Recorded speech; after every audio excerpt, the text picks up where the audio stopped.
On regarde à présent les produits de bourse avec Damien Tracou, analyste indépendant. Bonjour Damien. Bonjour Nicolas. Et alors on commence comme d'habitude avec un point sur le CAC 40, Damien. Oui, alors sur le CAC 40, c'est plutôt l'immobilisme qui prévaut déjà depuis quelques semaines. Vous constatez sur le graphique cette formation rectangulaire à plat. Mais il y a des signaux haussiers qui commencent à poindre. Déjà depuis quelques jours, alors c'est assez peu perceptible sur notre indice français parce qu'il est sous-performant, mais c'est beaucoup plus visible par exemple sur l'indice allemand, le DAX, qui vient d'inscrire un nouveau sommet depuis fin février. Vous le constatez sur l'indicateur du bas, regardez comment le CAC décroche par rapport au DAX, il s'agit de la force relative du CAC par rapport au DAX.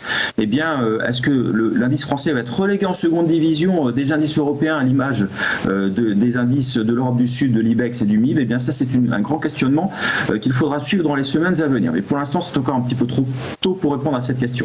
Alors, je vous disais qu'il y avait des signaux haussiers qui commençaient à poindre sur le CAC.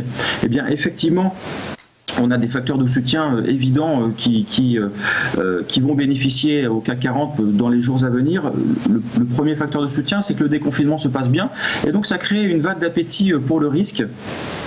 Au profit des secteurs qui ont été massacrés ces dernières semaines. Alors je vous parle des bancaires, de l'automobile, du tourisme, de l'aéronautique, et comme tous ces secteurs ont un fort pouvoir de rattrapage, eh bien ça va mécaniquement profiter à l'indice. Le second facteur de soutien, c'est que la BCE va parler jeudi en 8, donc le 4 juin, elle va certainement annoncer des mesures de soutien supplémentaires à l'économie, et il est peu probable que les investisseurs vendent avant cette réunion de la BCE le 4 juin. Donc pour ces deux raisons, on va probablement poursuivre notre rattrapage avec un biais haussier donc jusqu'au 4 juin, voire même jusqu'au début de l'été, comme je vous en parlais la semaine dernière. Alors ça, c'était pour le CAC 40. Maintenant, focus sur une valeur et vous avez choisi Dassault Systèmes. Tout à fait, Nicolas.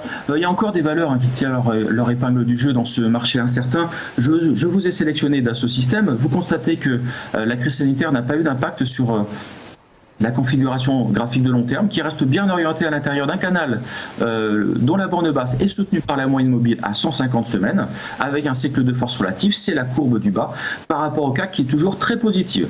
À l'intérieur du médaillon, je vous montre les variations quotidiennes de Dassault Systèmes.